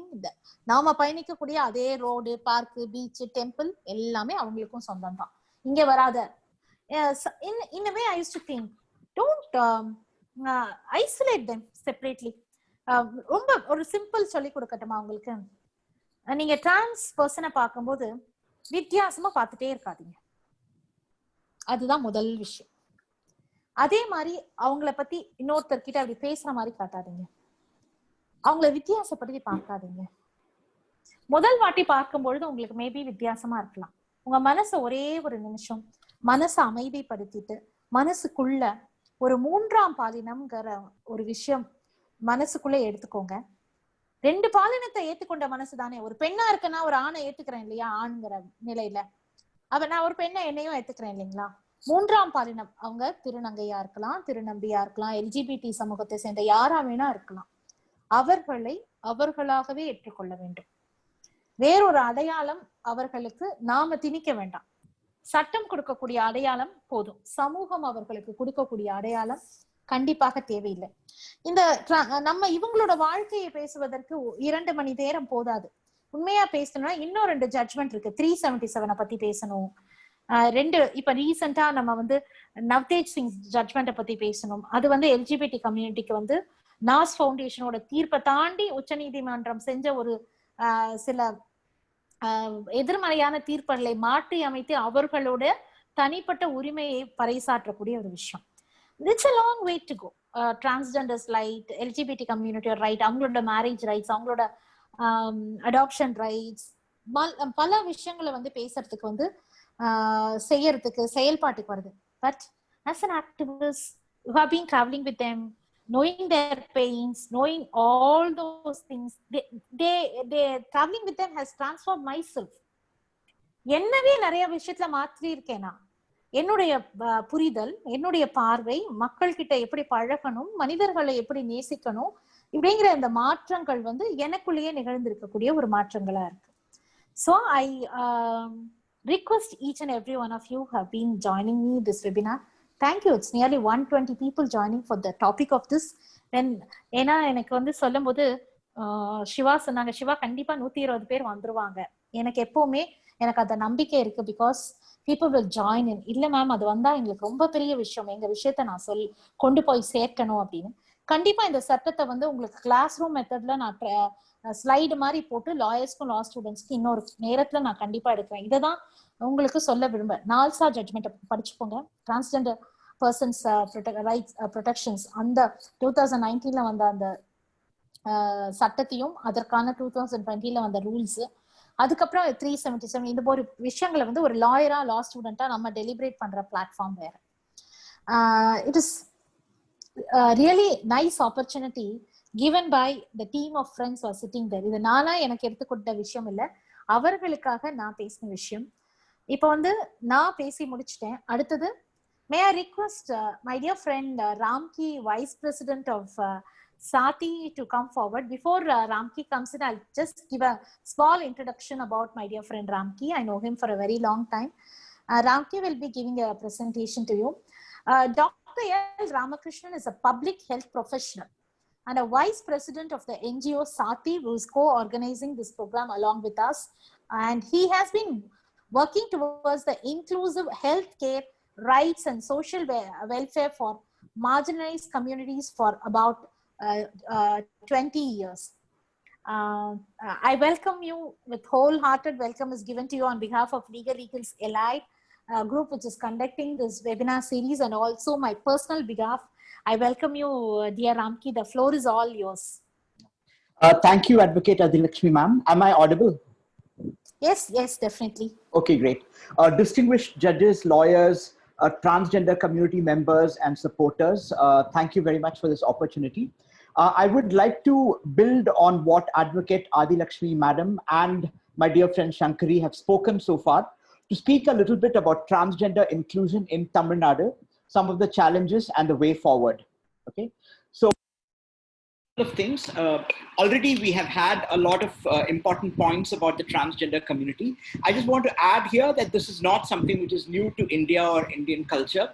If you look at our sculptures, if you look at temple architecture, even if you look at some of the indigenous communities in India, like in Manipur and other places of Northeast India, there continue to be transgender communities who have been held in great reverence. The photograph on the top center is actually a father and his transgender daughter. And this is a community of indigenous people in Manipur, where they consider to have having a transgender child to be a blessing, to be a gift from God. So there's a totally different culture of acceptance that you see in certain pockets of India.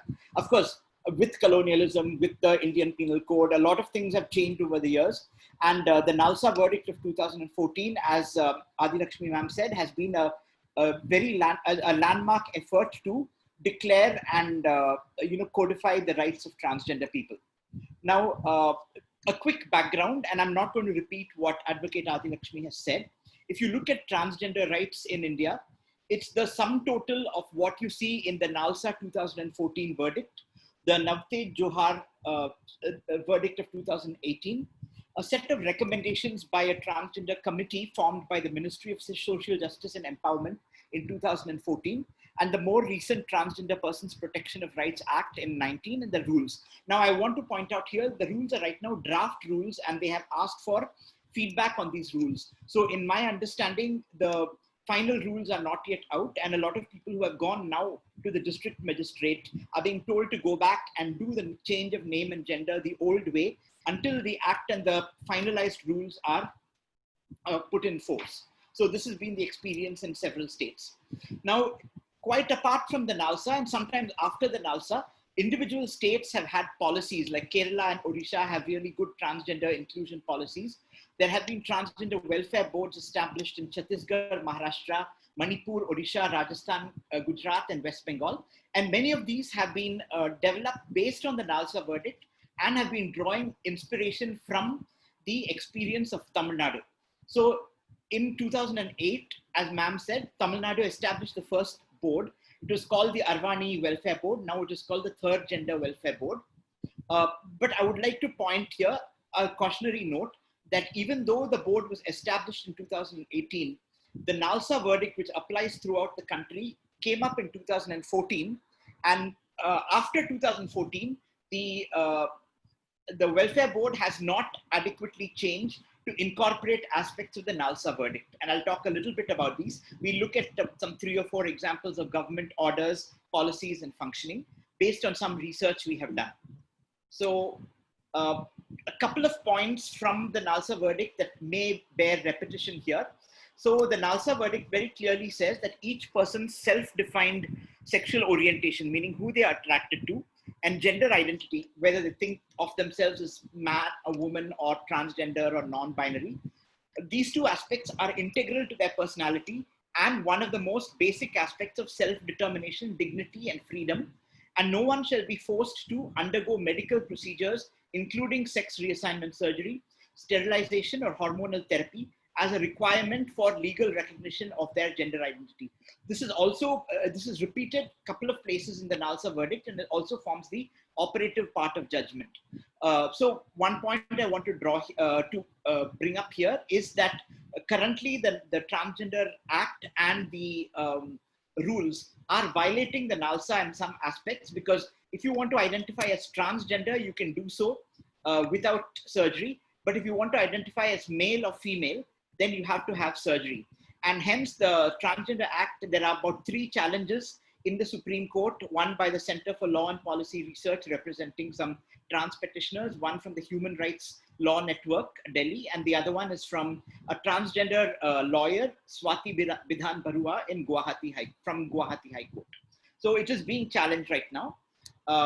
So I want to cover some rarely discussed and ill understood aspects of the NALSA judgment, because everywhere, if you read the media, if you read some of the government orders, even Tamil Nadu, etc., they are equating transgender with third gender. Actually, the NALSA judgment does not say that transgender people necessarily have to identify as a third gender. It said that some of the transgender people, particularly the hijras or tirunangais or kinnars, can be recognized as a third gender. But they also said that every transgender individual has the freedom to self-identify as male, female, or third gender. So the NALSA judgment does not only cover persons who want to identify with the third gender, it also covers people who are assigned male at birth, who identify as women, people who are assigned female at birth, who want to identify as men. And the court has directed state and central government to grant legal recognition of gender identity, be it male, female, or third gender, based on self-identification. So the move to rename the Arvani Welfare Board as the Third Gender Welfare Board is actually based on a misunderstanding or misinterpretation of the NALSA judgment. So there are 2 things given there in the NALSA verdict. One is legal recognition for trans people who identify as third gender. So the court recognized that fundamental rights are available to the third gender in the same manner as they are to males and females. And they have also pointed out that non-recognition of third gender in both criminal and civil statutes, such as those relating to marriage, adoption, divorce, etc., is discriminatory to those transgender people who identify the third gender, which Madam has already very beautifully expressed. Now, I want to move on to the little less understood aspect, which is legal recognition of transgender persons who do not identify as third gender, but who identify as women or as men. So the NALSA verdict clearly says that a person is acknowledged to be transgender based on their own sense of their gender and not on anatomy, hormones, or any other biological attributes. The court also declared that authorities insisting on SRS, hormone therapy, etc., as conditions for changing one's gender is illegal and unethical. And this part is often not understood. So the Supreme Court recommended central and state governments to grant legal recognition, male, female, as well as third gender, take steps to treat them as socially and educationally backward classes of citizens, and extend all kinds of reservation in cases of admission, educational institutions, and for public appointments. And Tamil Nadu is one of the few states where actually recognition of transgender people as MBC is granted, and we'll actually look at the government order. It's a wonderful government order, but it's also limited in that it only recognizes the Tirunangai subset of the transgender community and ignores completely the Tirunambi or transgender men. We'll look at that in just a little bit. So what Sathi and Nirangal have been doing for a long time is working together. In 2013 and 14, Shiva, Shankari, several other people, about 8 or 10 of us, were involved in a field research in 16 districts of Tamil Nadu, where we looked at the implementation of the Arvani Welfare Board, how people get certified to get their ID card, what are some of the challenges, what are some of the things that need to be modified. In addition, I had the opportunity to be invited by the Ministry of Social Justice to be part of the experts committees constituted in 2013. And many of the recommendations of the experts committee were actually referenced in the NALSA verdict. And the NALSA verdict actually gave the center time until 6 months, that is until October 2014, to implement the recommendations in light of the NALSA verdict. We have also been working with trans communities and government departments in Odisha, Manipur, Rajasthan, and some other states to advocate for NALSA implementation. And I'm very happy to say that some of my colleagues from other states like Delhi, Manipur, Odisha, etc., are here in this webinar. So thank you, Adilakshmi ma'am, for making this open to other interested people from outside Tamil Nadu as well. So I'm going to take 2 or 3 minutes to speak about the study we did in 2013 and 14, that is just before the NALSA verdict and just after the NALSA verdict, to identify issues faced by the transgender population in Tamil Nadu, including implementation issues. And this was important because the transgender committee of the ministry, as well as the NALSA verdict, was saying Tamil Nadu is a role model and the entire country should adopt the Tamil Nadu model. So we conducted focus group discussions with community members in 16 districts. We conducted 98 in-depth interviews with community leaders as well as government officials from District Legal Services Authority, from Social Welfare Department, Women and Child Development Department, etc., and also panchayat leaders. So there were 8 field researchers. So Aniruddhan Vasudevan, Anu Jayaraman, Dinesh Kumar, Manu Karunakaran, Muthukumar Nateshan, Priya Babu, Priyanka Narahari, Shankari, who's here, and Shivakumar, who's also here. So the majority of authors and their field researchers were from the transgender community. Okay, so some of the quotes that we gathered, I'm just presenting some highlights, that even though when we did the study, the welfare board had already been established for some 5 or 6 years, we still saw that there were a lot of negative attitudes on the part of government officials, DLSA, and panchayat leaders. So for example, we had an advocate with the District Legal Services Authority saying, unnatural, man and woman will join in nature, this is not wrong. If we do whatever except that, that is unnatural only. And then another person from the Social Welfare Department, I'm not mentioning the districts to protect the confidentiality, they say all transgender people are only interested in liquor. They just want to earn rupees 300 or 400 in a day and want to drink and be happy. That's all their aim. Then a panchayat leader says, they make the guys to feel, meaning feel temptation. That is why society is seeing them as different. They should change their activities and come forward to do jobs in companies, farms, village work, etc. It is safe for them, and also we don't get feel. Then one community member is saying that if they go to the police station in case of harassment or violence, is a waste of time, because whatever we tell, the police only think that they were there for sex, and because of that they got into trouble. So that mindset is there among the police, according to one of the community members. Now I'm going to a very important part, is in each district there is a district screening committee to this day, and the district screening committee decides if somebody who's applying for an identity card under the Arvani Welfare Board will get an ID card. Now, before the NALSA verdict, and even after the NALSA verdict, which said that it's only about self-identification, they have been reporting that some of the doctors who are part of the Department of Health and Family Welfare, who are district level representatives, they like DD and so on, they take us inside for the test. Those who have not had the surgery, they will definitely feel shy. Doctor asked us to come inside and to remove the lungi. They tested us, they touched us here and there. They gave cards to some of us and not others. So to me, this is a human rights violation. And this is exactly what has been called both illegal and immoral by the NALSA verdict. So this is part of the district committee, which consists of a collector, DD, medical or rural health, social welfare officer, clinical psychologist, psychiatrist, and transgender community representative. Also, one more aspect is that the conditions for getting an ID card vary a lot among districts. And a lot of individuals have different understanding of who is transgender. In some cases, only if the person has an operation, they consider them transgender. Another person, in other places, if the person has not had a surgery and they get physically handled by the doctor, and if they develop arousal, then they are disqualified.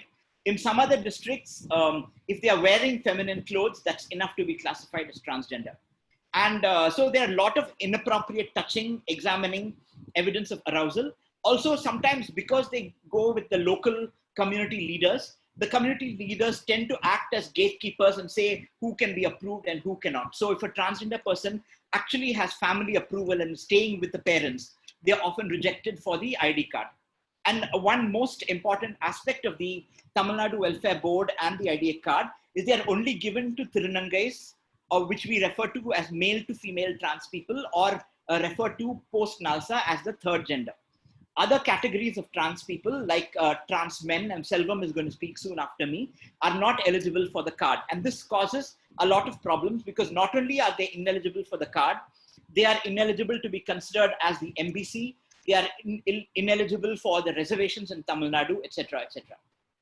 Okay, Now, some other field challenges. If people are trying to apply for schemes, even if we go there, meaning to the government department, the officials are asking us to come again and again. We would send only senior leaders. Only if we earn, we can take care of food, shelter, and other expenses. If it is okay if we go there once in a week. If you have to go there every day, who will take care of those things? Meaning, who will take care of earning the daily bread? They are not responding at all. They are just keeping our application aside. And this again was a feedback from one of the districts. So people have challenges in getting the ID card required for scheme access. Again, I'm not talking about the scenario in Chennai in particular, where the officials are very sensitive, but these are the situations in a lot of the other districts. Respondents face delays in the hands of government officials. SHG loans were denied by banks because transgender self-help groups were considered to be higher risk than cis women self-help groups. Cis woman is a woman who is not a trans woman. There's also a long waiting period for SRS. Then transgender people are not formally included in the list of those eligible for free legal aid by the Legal Services Authority. In some states like Odisha and Haryana and Manipur, they have formally amended the state rules to include trans people. So any support given here by DLSAs, in our understanding, please correct us if we are wrong, is done out of the goodwill of the panel lawyers and not because trans people are formally included in the rules. Please correct me if I'm wrong. This is based on our study. And also, a lot of community members are unaware of existence of schemes and or application procedures unless they are in a large city like, Chennai or Madurai or Salem or Trichy. The other people are largely unaware.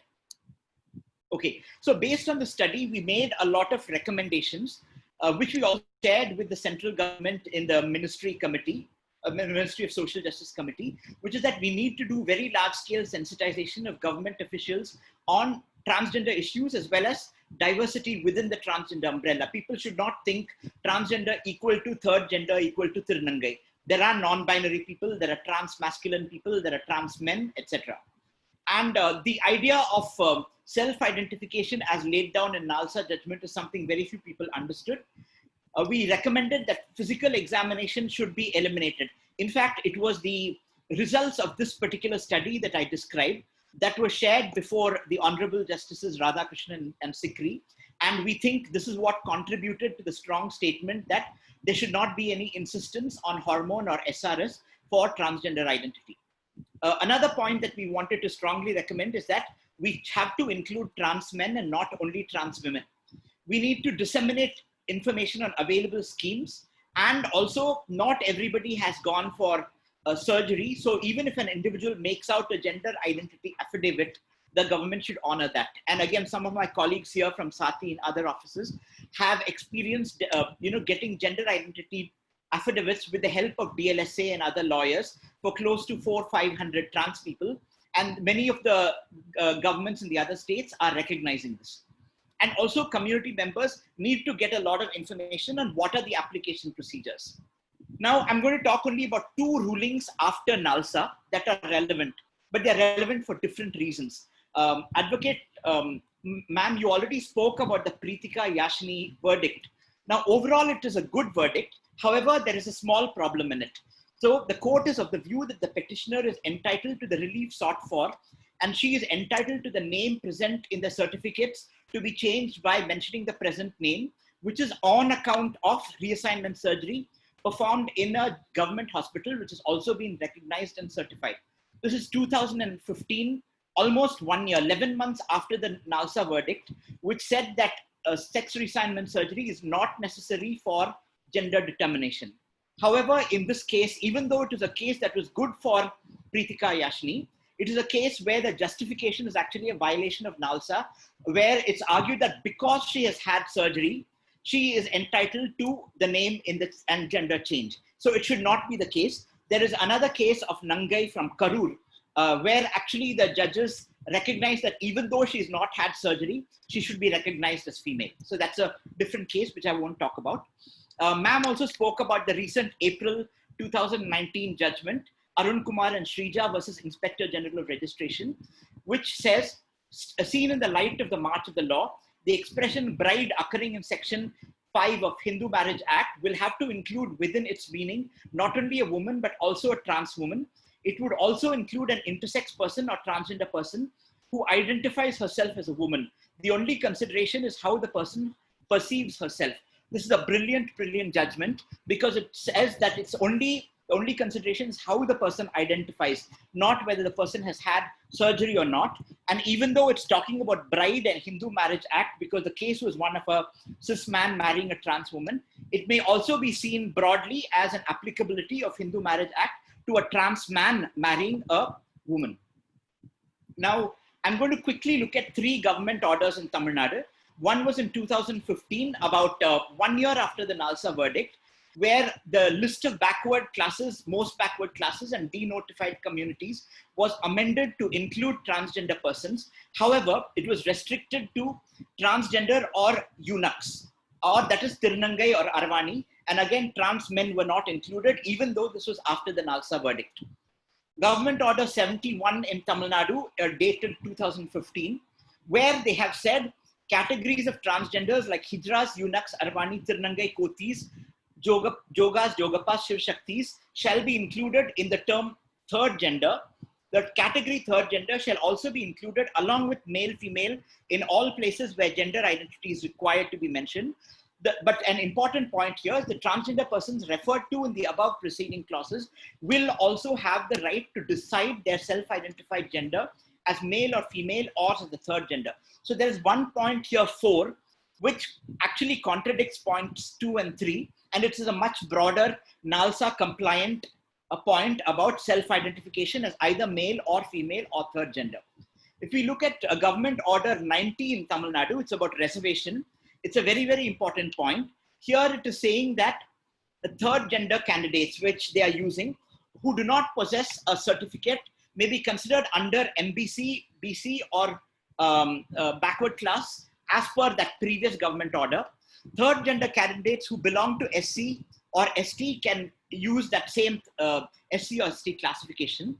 Now, the third gender candidates who belong to the SC or ST as such can be considered as per their own community or as MBC, whichever is advantageous to them, and as per their option, individual exercise options for community selection. It should be crystallized and this option should not be changed in the future. So basically, if you are trans but also born into SC or ST, you can choose to be classified as SC or ST. If you're trans but you're forward class, you can be classified as most backward class. And more generally, you can once change your categorization to that is most advantageous to you, but you cannot change it again. Now, one important point here about reservation and employment is that third gender candidates who identify themselves as female by self-declaration, supported by the ID card issued by the Tamil Nadu Third Gender Welfare Board, may be considered against both 30% reservation for women as well as 70% reservation for the general category, both men and women. The problem here is that the Tamil Nadu Third Gender Welfare Board do not give the female classification. They only give the classification of Aravani or Tirunangai or third gender. They do not give the female classification. The second point here is even more surprising and counterintuitive. Third gender candidates who identify themselves as male or third gender may be considered against the 70% reservation for general category of both men and women, as the case may be.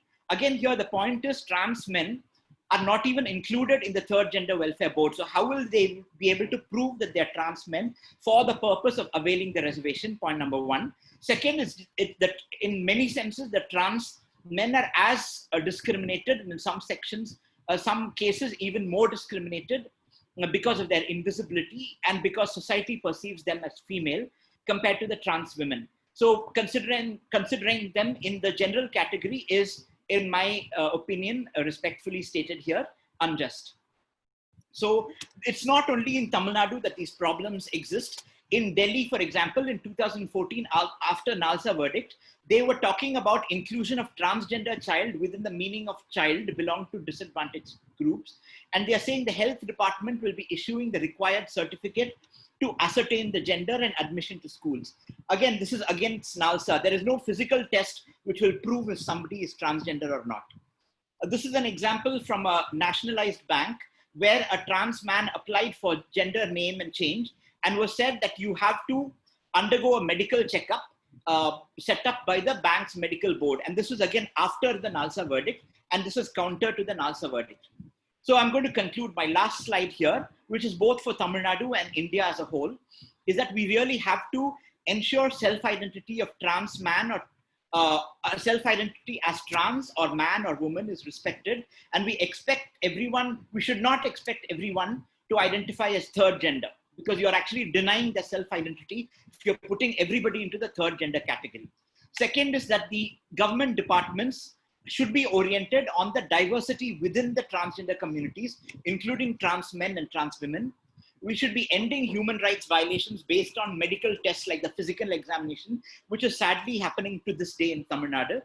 We need to orient employers, both public and private, on gender change and transgender inclusive policies.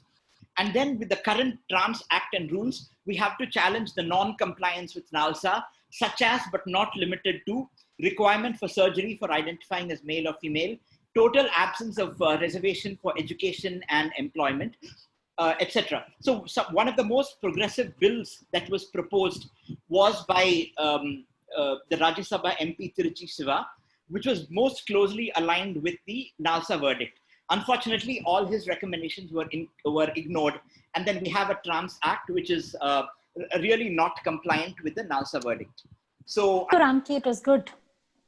It was very good presentation. Thank you so much. Maybe take the question and answer session after Selvan's presentation. Yes. Selvam, are you ready? Yes. Hi. Hi. ஒரு நிமிஷம் உங்களை பத்தி சொன்ன அப்புறம் நீங்க பேசலாம். சரிங்களா? நல்லா இருக்கீங்களா? நல்லா இருக்கேன். நீங்க எப்படி இருக்கீங்க? நல்லா இருக்கேன்ப்பா. Okay. Mr. Selvam is one of the first trans men who had made himself visible in Tamil Nadu. Trans women அதிகப்படியா பார்த்திருக்க நம்மளால trans men பார்த்திருக்க மாட்டோம். இல்ல some people do not know that there are trans men existing. When I tell someone there is trans men, ஆச்சரியமா பார்க்கக்கூடியவங்க இன்னைக்கும் இருக்காங்க. So Mr. Selvam is one of the first trans men who has made himself visible in the state of Tamil Nadu and has been an active spokesperson for the rights of transgender community as a whole and other sexual gender minorities. He is one of the governing board member of Nirangal. I know Selvam for a very long time. He always addresses me as Amma only. I'm very proud Selvam has come up such a long way. Born as a woman, today is a man. And it is so nice. And I now welcome Selvam to introduce himself. செல்வம், நீங்க உங்களை சொல்லிக்கோங்க. நீங்க எப்படி உங்களோட வாழ்க்கை இருந்தது, சங்கரை எப்படி பேசினாங்களோ உங்களோட வாழ்க்கைனா டிரான்ஸ் விமனை தெரிஞ்ச இந்த சமூகத்துக்கு டிரான்ஸ் மென்ன தெரியாது. ஸோ செல்வம்ங்கிற முதல் டிரான்ஸ்மென் இந்த சமூகத்திற்கு இப்ப ஆதிலட்சுமிக்கு தெரிஞ்ச அளவுக்கு மக்களுக்கு தெரிஞ்சிருக்க வாய்ப்பு இல்லை. ஸோ இங்க இருக்க வழக்கறிஞர்கள், நீதியரசர்கள் சிலர் இருக்காங்க, போலீஸ் பர்சனல் ஒருத்தர் 2 பேர் இருக்காங்க. உங்களோட மொழியில இந்த platform is all yours. I welcome you sir. என்ன பேசிட்டீங்கன்னு இப்ப நீங்க எல்லாருக்காகவும் பேச போறீங்க. ஓகே, நல்லா கேக்குதாங்க மேடம்? நல்லா கேக்குது செல்வம், நல்லா கேக்குது. Okay, thank you. என் பேரு செல்வம். நான் சொந்த ஊர் தேனி மாவட்டம். நான் சின்ன வயசுல இருந்து கேரளால தான் வளர்ந்தேன். ஆனாலும் சின்ன வயசுல இருந்து வளரும் போதே எனக்கு ஒரு பையனா வாழணுன்ற ரொம்ப ஆசை. எங்க அப்பா அம்மா என்னை எப்பயுமே விட்டு கொடுக்காம பையன் மாதிரியே வளர்த்தாங்க. ஆனாலும் என் மனசுக்குள்ள தனியா ஒரு 12 வயசு வரைக்கும் எனக்குள்ள ஒரு பையனா ஒரு ஃபீல் ஆகிட்டே இருந்துச்சு. நானே ரொம்ப நாள் யோசிச்சுக்கிட்டே இருந்தேன். யோசிச்சு கடைசியா அந்த மேரேஜ் டைம்னு சொல்லுவாங்க, அந்த டயத்துல எனக்கு வீட்டுல இருந்தா நம்ம ஒரு கூட்டுக்குள்ள அடைஞ்ச மாதிரி ஆயிரும். நம்ம ஃபீலிங்ஸ் எல்லாம் கஷ்டமாயிரும். நம்ம ஒரு கஷ்டப்பட்டு ஒரு கல்யாண வாழ்க்கைக்குள்ள போகணும் அப்படின்றது ரொம்ப கட்டாயமாயி போகும் அப்படின்னு சொல்லிட்டு நானே வீட்டை விட்டு ஓடிட்டு நான் தனியா தான் போய் கேரளாவில இருந்து வேலை பார்த்துட்டு இருந்தேன். அதுக்கப்புறம் கொஞ்ச நாள் அங்க வேலை பார்த்தேன். அப்புறம் வீட்டுல கூப்பிட்டு இருந்தாங்க, வீட்டுக்கு வந்தேன். வீட்டுக்கு வரவும் எங்க ஊருக்காரங்க யாருமே என்னை ஏத்துக்க தயாரா இல்லை. அதுக்கப்புறம் என்னாச்சுன்னா நான் மறுபடியும் கிளம்பி சென்னைக்கு போயிருந்தேன். சென்னைக்கு நான் வந்த காலகட்டத்துகள்ல எல்லாம் நம்ம பசங்கன்னு யாருமே கிடையாது. டிரான்ஸ்மென் பையன்னு நான் இதுவரை பார்த்ததே இல்லை. அந்த மாதிரி இருந்துச்சு. அதுக்கப்புறம் நான் ஒவ்வொருத்தரா தேடினேன், இந்த மாதிரி நம்மள மாதிரி பசங்க யாராவது இருக்க மாட்டாங்களா அப்படின்னு. பெரும்பாலும் நம்ம எங்க போய் தேடினாலும் கிடைக்க மாட்டாங்க. ஏன்னா அவங்களுக்குள்ள இருக்கிறது ஒரே ஒரு பயம்தான். நம்ம வெளியில போய் எப்படி வாழ்வோம், நம்ம இப்படி இருக்கோம், இப்படி இருந்து ஒரு ஆம்பளையா மாதிரி நம்ம எப்படி வாழ்வோம், நம்மள கிண்டல் கேலி பண்ணுவாங்க, ஏதாவது தேவையில்லாத சம்பவம் நடந்துருமோன்ற ஒரு பயம் அவங்களுக்குள்ள இருந்திருக்கும். அதனாலதான் வெளியில வர முடியல அப்படின்னு நினைக்கிறேன். ஆனா அவங்களுக்குள்ள ஒவ்வொருத்தருக்குள்ள தைரியம் வந்தாதான் வெளியில வருவாங்க. எனக்கு அந்த நேரம் ரொம்ப தைரியமா இருந்தது என் மனசுக்குள்ள. நான் வெளியில போனா எப்படியாவது பொழைச்சுக்குவேன் அப்படின்ற தைரியம் இருந்துச்சு. ஆனாலும் வெளியில எனக்கு ரொம்ப ஒரு கஷ்டமா தான் இருந்துச்சு. ஒரு சில இடத்துங்கள்ல போய் வேலை செய்யும் போதெல்லாம் என்ன கேள்வி கேட்பாங்க. எப்படின்னா, நீ பேசும்போது பொண்ணு மாதிரியே இருக்கிறியே, அப்புறம் பையனா எப்படி வேலை செய்யற அப்படின்னு கேட்பாங்க. வேலை செஞ்சுட்டு இருக்கும்போதே அவங்க பேச்சு ஒரு மாதிரி ஆயிடுச்சுன்னா நான் அந்த வேலையை விட்டு நின்றுவேன். அந்த மாதிரி எத்தனையோ வேலைகள் மாறி மாறி மாறி மாறி போயிருக்கிறேன். குறைஞ்சபட்சம் ஒரு 6 மாசம் கூட ஒரு வேலையில் நிலையா நின்றது இல்லை. ஏகப்பட்ட வேலை செஞ்சிருக்கிறேன். அதனால இப்போ மீட்டிங் இந்த மாதிரி போனோம்னா நம்ம விழிப்புணர்ச்சி மீட்டிங் போனோம்னாலும் இப்படித்தான் கேட்பாங்க. நீ ஒரு பொண்ணாவே இருந்திருக்கலாமே, நீ எதுக்காக பையனா மாறின? ஒரு கல்யாணம் முடிச்சு அப்படியே சந்தோஷமா இருந்துட்டு போனால, பையனா இருந்து என்ன பண்ண போற அப்படின்னாங்க. ஒரு சிலர்லாம் சொல்லியிருக்காங்க, எனக்கு என் கூட இருந்த ஃப்ரெண்டே சொல்லியிருக்காங்க, நீ எல்லாம் ஆம்பளையா மாறவே முடியாது, நீ இப்படியேதான் இருப்ப கடைசி வரைக்கும், உன்னால மாத்திக்கவே முடியாது, சும்மா ஊரை ஏமாத்திட்டு திரிப்ப அப்படின்னு சொல்லியிருக்காங்க. நான் அவங்க சொல்றதெல்லாம் நான் மனசுல வச்சுக்குவேன். எப்பன்னா, என்னைக்காவது ஒரு நாள் நம்ம துணிச்சலா எப்படி ஓடி வந்தோமோ அதே போல தலை நிமிந்து நம்ம நடப்போன்ற ஒரு தைரியம் இருந்துச்சு எனக்கு. அதே போல நான் வாழ்ந்தேன். என்ன மாதிரி பசங்க நிறைய கண்டுபிடிச்சேன், ஒவ்வொருத்தரையும் கண்டுபிடிச்சேன், ஒவ்வொரு மீட்டிங் அட்டன் பண்ணேன். எந்த ஒரு மீட்டிங்குமே நான் போகாத இடமே கிடையாது. எங்க கூப்பிட்டாலும் பஸ்ஸுக்கு மட்டும் காசு போட்டா போதும், வேற எதுவுமே தேவையில்லை அப்படின்னு சொல்லிட்டு இந்த வேலையை கொடுக்காட்டியும் பரவாயில்லன்னு வேலையை கேன்சல் பண்ணிட்டு நான் கிளம்பி போயிட்டே இருப்பேன். அந்த மாதிரி ஒவ்வொரு மீட்டிங்லையும் அட்டன் பண்ணும் போதும் எனக்கு பசங்களை பார்க்கும்போது ரொம்ப சந்தோஷமா இருக்கும். கஷ்டமான நேரத்துகள்ல எல்லாம் நம்ம யாருமே அழுத போதெல்லாம் கண்ணீர் துடைக்க யாருமே இல்லைன்னு நினைச்சுக்கிட்டு இருந்தேன். அதுக்கப்புறம் எனக்கு நிறைய பசங்க வந்தாங்க. எங்க பசங்க இப்போ என்ன எனக்கு ஒரே ஒரு பிரச்சனைனா, நம்ம பசங்கள்லாம் வீட்டை விட்டு வெளியில வந்தா வேலை செய்யறதுக்கு ரொம்ப கஷ்டமா இருக்குது. அவங்கெல்லாம் கொஞ்சம் படிச்சவங்க, நான் படிக்கவே கிடையாது. அவங்கெல்லாம் படிச்ச வேலைக்கு தேடி போகும்போது அவங்க ஒரே ஒரு கேள்விதான் கேட்கறாங்க, ஐடி கார்டு கேட்கறாங்க. அந்த ஐடி கார்டே இப்ப பிரச்சனையா இருக்குது. இப்போ கெசட்ல போய் கேட்டாக்கா, நீ சர்ஜரி பண்ணிட்டு வந்தாதான் உனக்கு சர்ஜரி சர்டிபிகேட் வேணும், அப்பதான் ஐடி கார்டு மாத்துவேன்றாங்க. ஆனாலும் பசங்க அந்த ஐடி கார்டு இல்லாட்டி வேலையை செய்ய முடியாது. அதுவே ஒரு கஷ்டமான ஒரு சூழ்நிலை. எங்க பசங்களுக்குள்ள இன்னும் ஏகப்பட்ட வலிமையான வேதனைகள்லாம் நிறைய இருக்குது. அதனால வெளியில யாருமே காட்டிக்க மாட்டாங்க. பெரும்பாலும் பசங்க இவ்வளவு பேர் இருக்காங்களான்னு கணக்கு கேட்கறாங்க. ஆனா கணக்கெடுப்புல எங்களை காட்டுறது ரொம்ப கஷ்டமான ஒரு விஷயம். ஏன்னா பாக்குறதுக்கு பையன் மாதிரியே தெரியும். அப்போ கணக்கெடுப்புல நம்ம இவங்கதான் அப்படின்னு கண்டுபிடிக்க முடியாது. நிறைய பேர் கேக்குறாங்க மீட்டிங்ல எல்லா இடத்துலயும், எப்படின்னா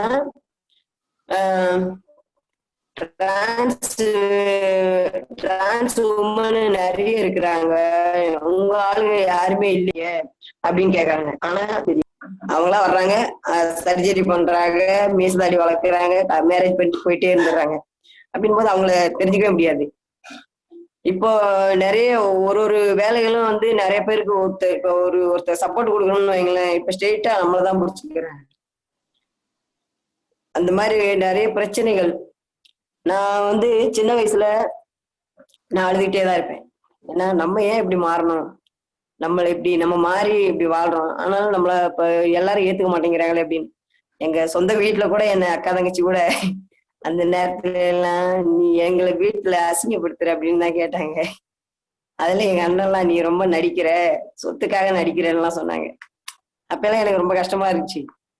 ஆனா வாழ்க்கையில ஏதாவது ஒரு சாதனை பண்ணணும் அப்படின்னா நான் என்னோட குறிக்கோள் ஒரே ஒரு குறிக்கோள் தான் இருந்துச்சு.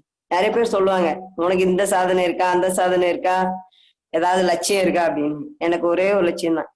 இந்த வாழ்க்கைய நான் ஒரு பையனா வாழ்ந்து காட்டணும். அதுவும் எல்லாருமே நம்மள பையனா ஏத்துக்கிற மாதிரி வாழணும் அப்படின்றதுதான். அதுதான் என்னோட லட்சியமாவே இருந்துச்சு. அப்படியே வாழ ஆரம்பிச்சேன். பெரும்பாலும் எல்லா இடத்துலயுமே எல்லா பசங்களுக்குமே நான் அவங்க மனசு தளர்ந்து போனா கவுன்சிலிங் கொடுப்பேன். அப்ப எல்லாம் சொல்லுவாங்க, நீ வர்றப்ப எல்லாம் உனக்கு யார் இந்த மாதிரி பேசுனா அப்படின்னு. அந்த மாதிரி ஒரு இடத்துலயும் மனசுக்குள்ள ரொம்ப கஷ்டமா இருந்தாலும் கஷ்டத்தை கஷ்டமா நினைச்சாதான் கஷ்டம். கஷ்டத்தை ஈஸியா எடுத்துக்கிட்டோம்னா அந்த கஷ்டமே போயிடும் நம்மளை விட்டு. அந்த மாதிரிதான் என் வாழ்க்கையும்.